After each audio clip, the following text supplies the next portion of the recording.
welcome to Addicted to Murder. This is Courtney, licensed professional counselor with over a decade of experience. And this is Trisha, and Karen Conti was definitely not a pettifogger.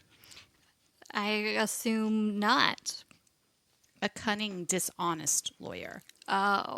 I mean, based No. on what we learned about her. Cunning and very honest. Yes. Yes. But not dishonest. Definitely because she's not. very much into making the judicial system work correctly so that justice is done. That's right. So what did you think about our interview with Karen?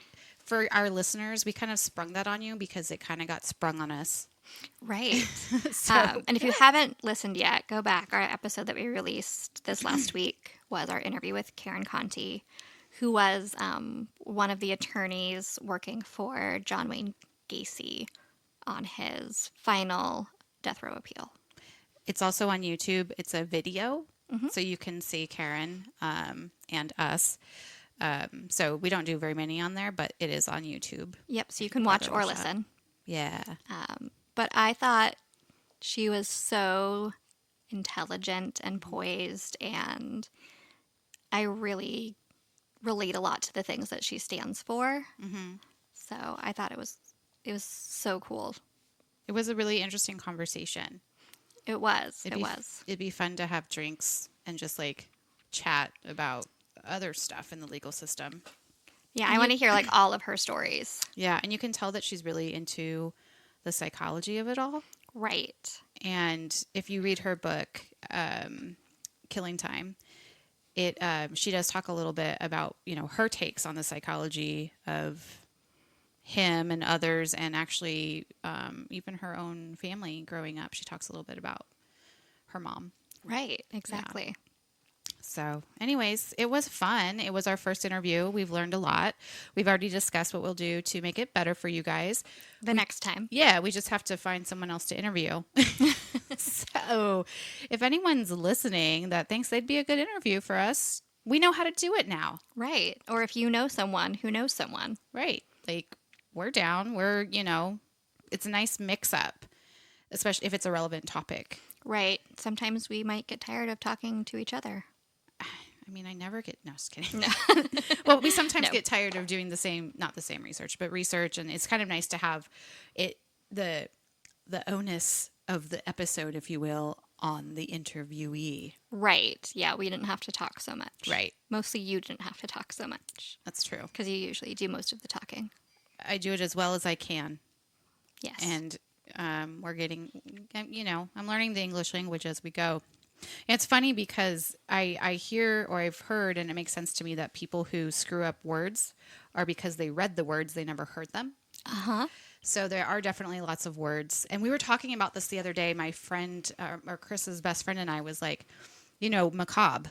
Like, that word is spelt so weird. Right, macabre. Yeah, and you never hear people really say the word. It's always in books. It's true. So if that's one of the words that, like, had I not heard someone say it, and even maybe the first time I did hear someone say it, I didn't put the two together. Macabre. Right, exactly. So, I mean, I take a little solace in that because I do like to read. I always have. So there's words I've tried to pronounce that I know I'm doing wrong, but that's how it is in my brain, what it looks like. Right. So if you are someone out there who says words all the time, it might just be because you read it first. You're very well read. Yeah. So take that. Yes. Haters. Well, before we get on to our new case, Courtney, do you have a question for me? I do, and I thought I would take us into the realm of a little bit silly today. Okay. So I've got a would you rather. Okay. Would you rather have skin that changes colors with your emotions, or skin where you get tattoos covering your body that shows everything you did the day before? I kind of already have skin that shows my emotion if you, like, count red whenever I get flustered, embarrassed, anxious, hot.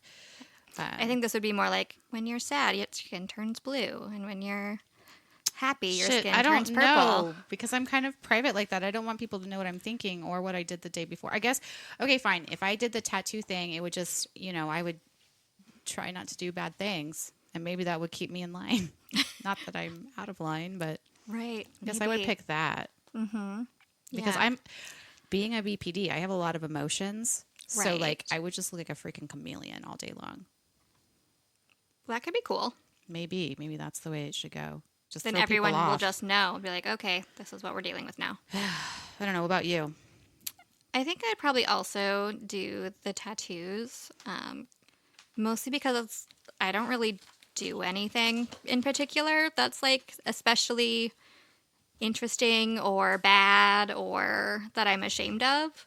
So like I'd have like one tattoo that's just like a picture of a TV and like my dog, and that would be all of my tattoos for like at least for yesterday. That was probably what it would be. It's always the quiet ones that surprise you, though. So I don't know if that would always be. Yeah. I mean, I guess I did do some laundry yesterday too. So very exciting Saturdays. I didn't do anything exciting yesterday. Yeah. I haven't for a while. All right. Well, that's a fun question. Weird. But I Yeah. liked it. Well, so we have a new killer today. Courtney picked him out. Mikhail Viktorovich. I'm sure I already said that wrong, didn't I? How do you say his Yep. name? Mikhail Viktorovich. That's it. Mikhail Viktorovich. Popkov is his last name. Oh, yeah, that's his middle name. I'm like, why doesn't this sound right? I'm sorry, you guys. So he's AKA the Werewolf Killer. Yes. And where'd you find him? So I actually, he was brought to my attention by my husband, he likes to watch random things on YouTube all the time. And so he had seen something about him on YouTube and was like, you should do this guy on your podcast. And I was like, okay, sounds good. Well, he's pretty prolific Yes. for a Russian serial killer. I mean, For any serial killer, really. right. But I mean, the only other Russian one we've done, and he was actually Ukrainian, I believe, Right. was Chikatilo. And they had, well, we'll talk about that later. So this is just a one and done episode. Yep. So buckle in. Yeah, there's not a whole lot of information about him out there. So we did what we could with what we could find. And the book that we used was called Werewolf Killer, The True Story of a Russian Cop Turned Serial Killer by C.L. Swinney. So yeah, he was a cop. He used that to his advantage. Yeah. Well, let's talk about him. Okay. Mikhail Popkov was... Mikhail? Am I saying that right? Close enough. Well, say it for me again. I'll really listen. Mikhail. Mikhail Popkov was born March 7th, 1964 in Norilsk, Russia. He had a sister named Elena, and at the time, this was part of the Russian Soviet Federative Socialistic Republic. Good grief. I thought the United States of America was a lot. Yeah. We can also say it was in Siberia. USSR. The author of the book cited a woman by the name of Antonia as his mother, but his father is unknown. He later moved to Angarsk, Intrusk, Oblast. So sorry, anyone in Russia. Yeah. Some small cities out in Siberia is Yes. where this was happening.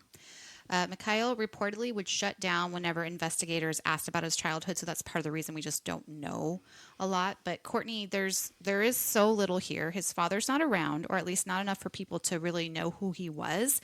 He's so tight-lipped about his childhood that we'll just kind of have to speculate. Yeah, you're right. We don't have a lot to go on about his childhood. I can make some basic inferences based on his growing up with a single mom in the 1960s in a rural area of Soviet Russia. Now, I would guess that Mikhail's family did not have a ton of money or access to a lot of social services if they were needed, just because of the time and place that he was growing up. And, not having a father in his life could have led to him feeling abandoned and angry or struggling with his sense of identity. Well, the author of the book we are using said that they did not personally interview Mikhail. However, they did listen to the court proceedings and other interview tapes. Initially, Mikhail disclosed that his mother, quote, physically and emotionally abused him as a child. He would subsequently recant this, however, in later interviews. Mikhail as a teen was reported to have friends and to go skiing, and he was not truant. In fact, he was an excellent student. He had good manners and prepared his mother's breakfast every morning. He was good with the ladies, and everyone seemed to like him.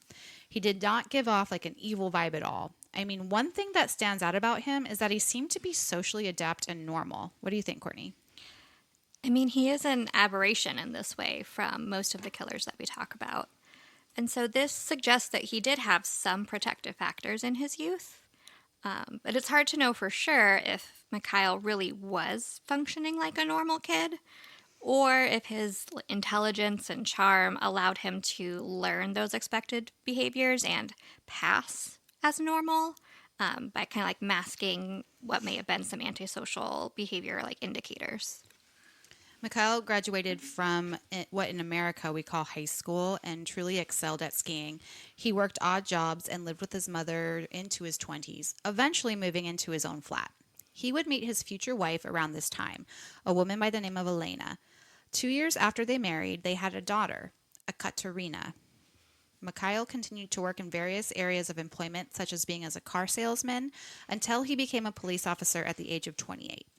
Courtney, this is scary. Besides the colonel, we haven't really seen any other serial killer in this type of job. I mean, a lot of them want to be cops, but they don't usually make it through. What are your thoughts? Well, research has shown that psychopaths are often drawn to careers that put them in a position of power. You know, Ted Bundy was drawn to law and politics, and the Golden State Killer turned out to be law enforcement as well. But what potentially separates Mikhail from other killers who were not so successful in this field is that his mental conditions were very well contained and hidden.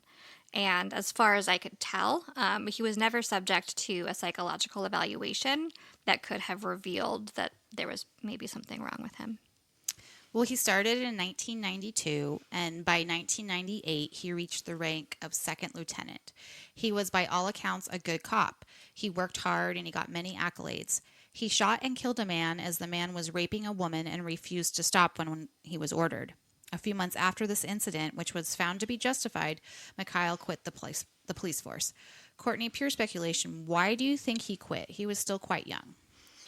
Well, one potential reason could be the tendency of psychopaths to get bored easily and to seek new and thrilling experiences. Or perhaps he started to feel like being a police officer had too many rules or limitations placed on him.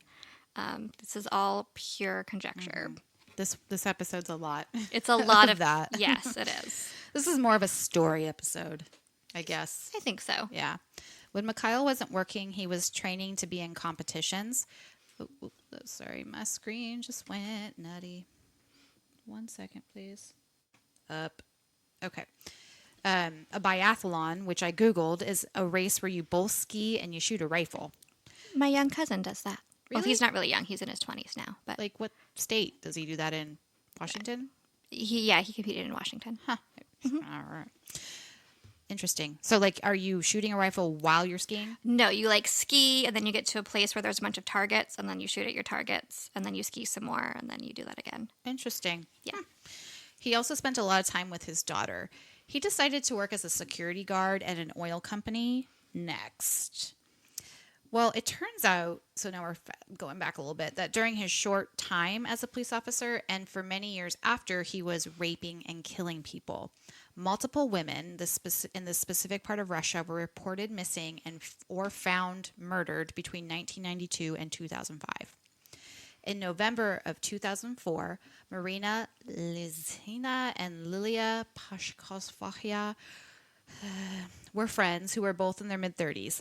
They met up one evening to have a girls' night at a local tavern. When they left, it was close to midnight, and those who saw them claimed that they did not appear to be drunk, but maybe a little tipsy. As they were walking home, they came across a police car with an officer inside. He rolled out the window and offered the pair a ride home. They accepted the seemingly kind offer. Mikhail was that officer, and this was his pattern. He did not take them home. Instead, he took the two to the forest. He was welling up with anger and disgust towards the two women who he felt, chose to drink over being at home with their husbands. And he assumed they were just out on the town having affairs with other men. When he got to his chosen spot, he forced them out of the car and made them strip naked. He then raped both women. He beat them savagely. When he was done, he got into his car and just left the scene. He got close to town when he realized that he was that he was missing an identifying piece of jewelry that police officers wore.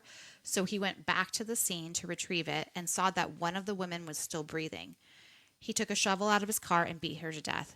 He found what he was looking for, wiped the blood and tissue off of it, and put it back on. Courtney, Mikhail is called the werewolf killer because of how savagely he would beat and rape his victims. In your research, did you discover why you think he was so brutal? So the short answer is rage. Mikhail seemed to have an intense pool of suppressed rage that he just let loose on his victims. Just killing them was not enough. He had to punish them for the crimes that he felt that they were guilty of, and to completely strip them of their dignity and humanity. He attacked them like a wild animal because that's how he thought of them. Rape, beating, strangling, they're all very intimate acts and require a lot of strength and energy to do. And some of Mikhail's victims were found in such a state that it was initially thought that they had been attacked by wolves or bears. And that kind of damage takes a lot of rage. Yes. The victims' bodies were found 4 days later by hikers. There was outrage that it was not the police who found them, as they allegedly refused to follow up on the missing persons reports that were filed, citing that they were grown women who probably just left town. The police did assess the crime scene and were able to collect semen from the victims. Lilia's face was not marred, but he had cut and maimed Marina's face to the point that she could not have an open casket funeral. This would become a pattern. There were many victims whose faces he would mutilate. In later interviews, Mikhail would explain that he would help investigate his own crime scenes, and he would intentionally screw up those investigations. He was having a great time at scenes. He was able to go to the crime scenes he created, which we know these killers love to do, and he got the thrill of derailing investigations to get off on how smart he was in all of this, and got off on how smart he was in all of this. He probably felt so superior to the cops in the case. This had to be a boon for his narcissism. What do you think, Courtney? Yeah, Mikhail really had his whole MO working perfectly for him. He used his police uniform and car. Even after he retired from the police, he still had his uniform to get his victims to trust him enough to get into his car. Then he used those same credentials to tamper with evidence and investigations to make sure things never pointed at him. And he maintained his relationships with police after he left the force, thus securing his protection and, having access to the ongoing investigations. It really is almost the cliche example of why it would be so bad to have a serial killer in the police force. Right. One of his surviving victims while he was an officer was Svetlana M. She was walking, on the street near a busy restaurant. She looked older than her teen years, I guess, but she hadn't even started high school yet. Back then, high school started later. She was 15 years old. Mikhail was off duty, but still in his cop uniform when he asked her if she needed help or a ride. She accepted, and he drove them to a secluded area and made her take off her clothing. Mikhail attacked her and assaulted her sexually and physically. He had, in fact, thought he killed her because he smashed her head against a tree and left her there. The 15-year-old was not dead, however, and she somehow survived overnight in very cold conditions and slowly made her way to the village. She next awoke in a hospital. She remembered being attacked by a police officer, but the police refused to investigate the assault. Talk about protecting your own. What the fuck, Courtney? I mean, here we have another in the long line of police officers not believing young women and closing the ranks to protect one of their own. No matter where we seem to be in the world, it's the same story. Not all cops are bad. We're not saying that. No, but... but it's a pattern. Yes. Yeah. Sometimes some cops Yes. don't believe women. Right. Svetlana's family and her community were relentless, and eventually the police did talk to Svetlana and were truly alarmed by what she relayed. She was able to pick out which officer assaulted her, and even though there were dozens of unsolved murders and rapes at this time, and even with this identification, the cops did not follow up with Svetlana's information. Beyond a brief interview with Mikhail in which he denied doing anything wrong. That was all they did. He said he was with his wife. The killer could have been stopped then and there, but, he was not. So his victim types, seems to be whoever he thought needed to be cleansed. They may have looked like his mother or his wife, but he would later claim that while he was on duty, he would cruise for women who were seemingly loose or sex workers, and that was on his day off on Tuesday. And, sorry. He would do that during his work. His day off was Tuesday. So many of his victims were found Wednesday. So he'd cruise all week. On Tuesdays, he would kill them. Wednesdays, they were found. So there was a pattern.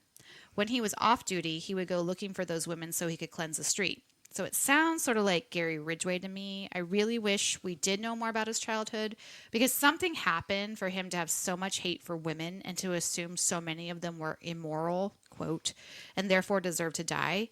He was under the impression that his wife was unfaithful to him as well. What are your thoughts, Courtney?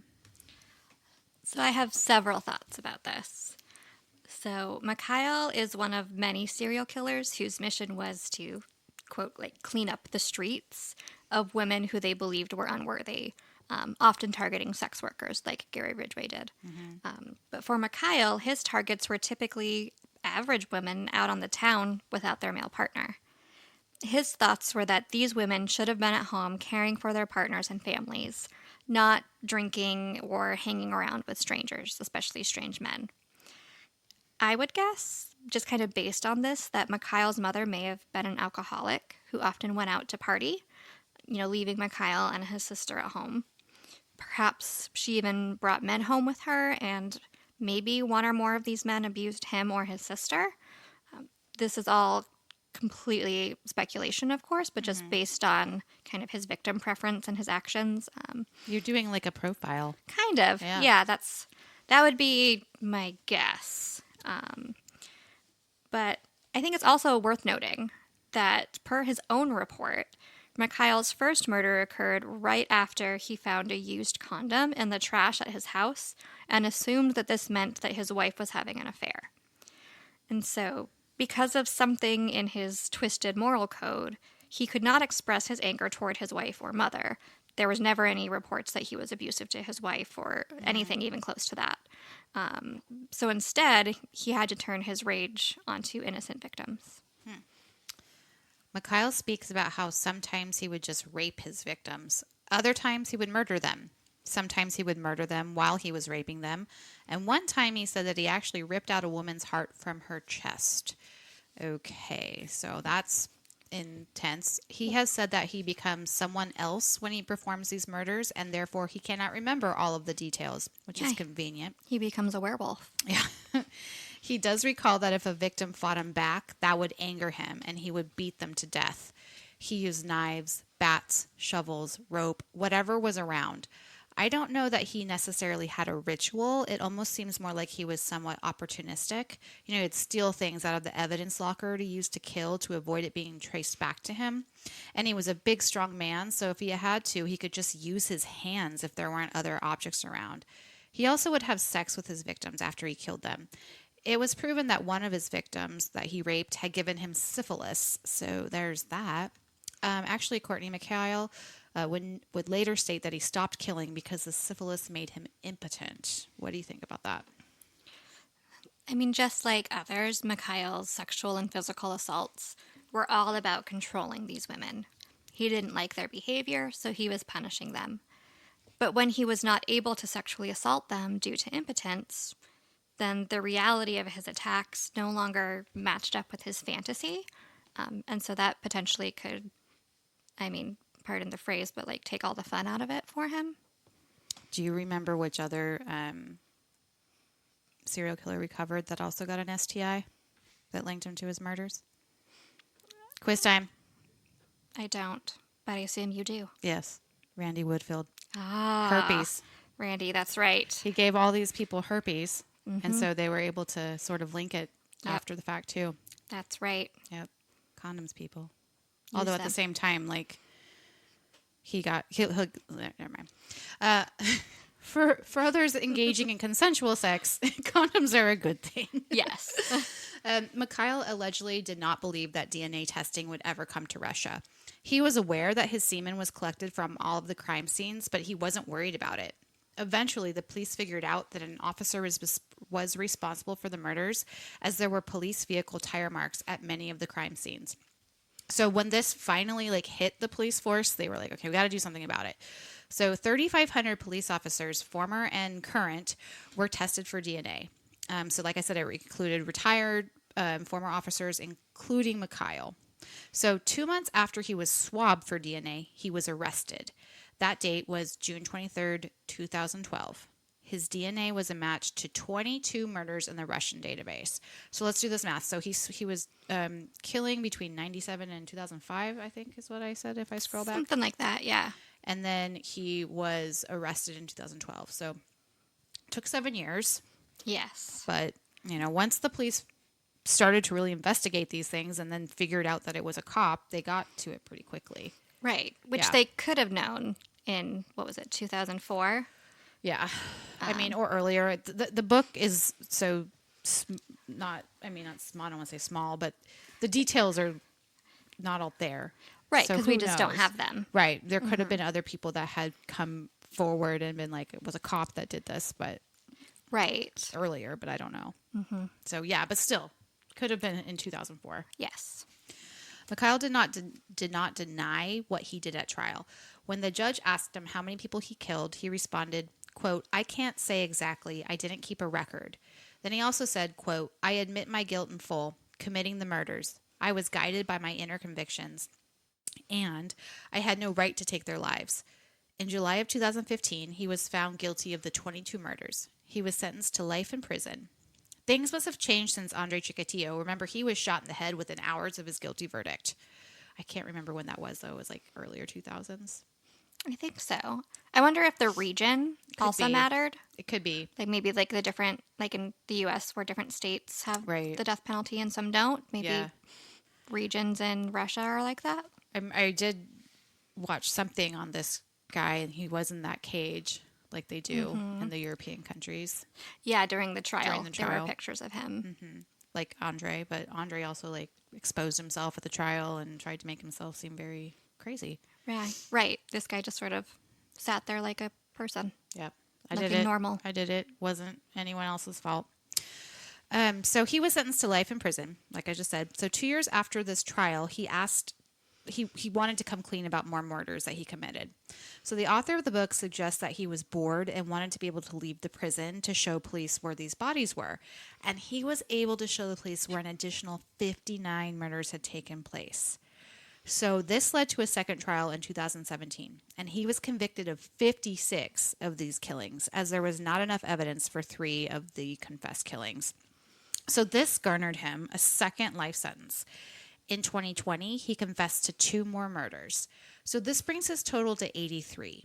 And that far exceeds Andrei Chikatilo, who was convicted of 52 murders in the 90s. Mikhail Popkov is currently still in prison. Courtney, tell us what you think as far as mental health, illness, all that. Yeah. So because Mikhail has refused to participate in public interviews, and there have been no, at least publicly released, psychological assessments about him, there's not a lot of official information to go on, as pretty much everything that exists out there we've told you already. Mm-hmm. So based on what we do know about his behaviors, I do think that it's likely that Mikhail is a psychopath with narcissistic traits.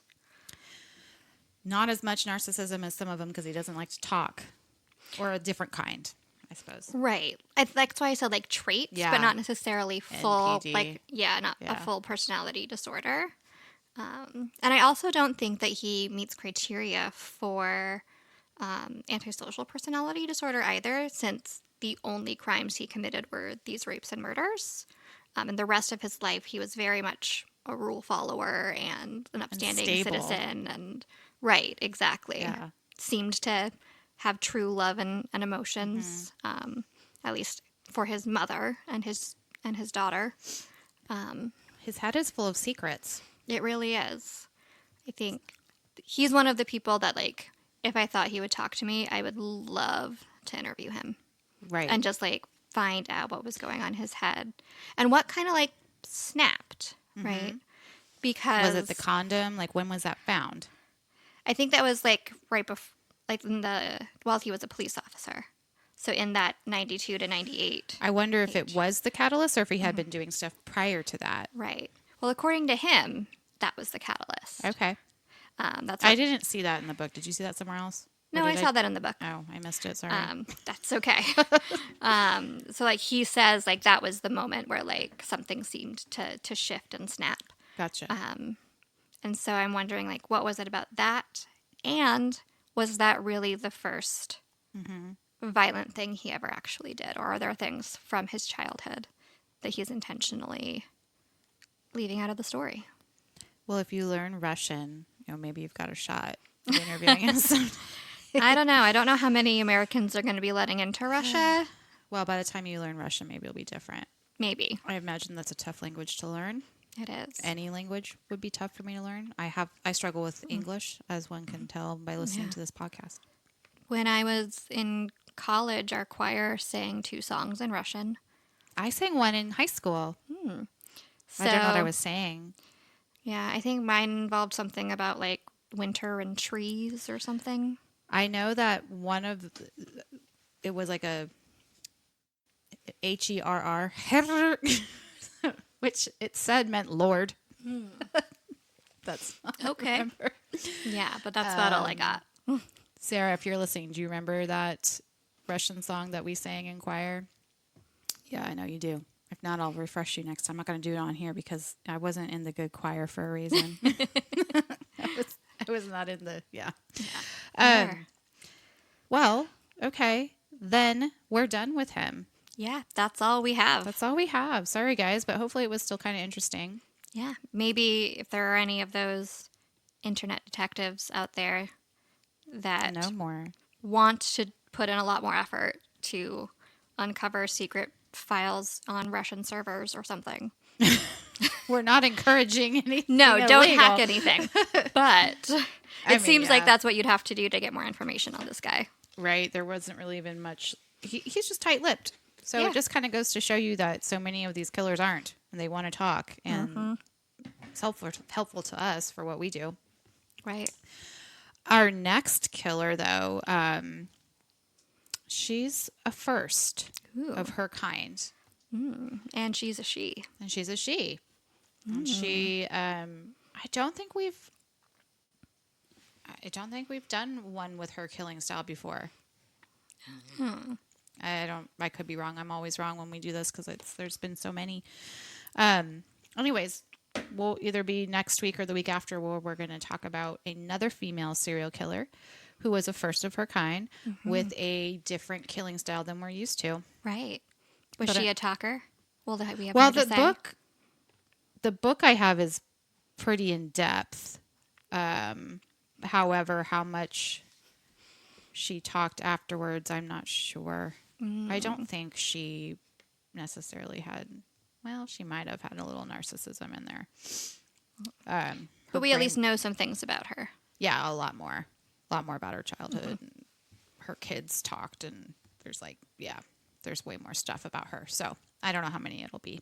More than one.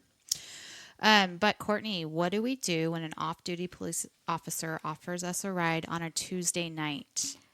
Go nuts, go home, and go to therapy. That's right. Thanks, everyone. Stay safe. We'll see you next Tuesday.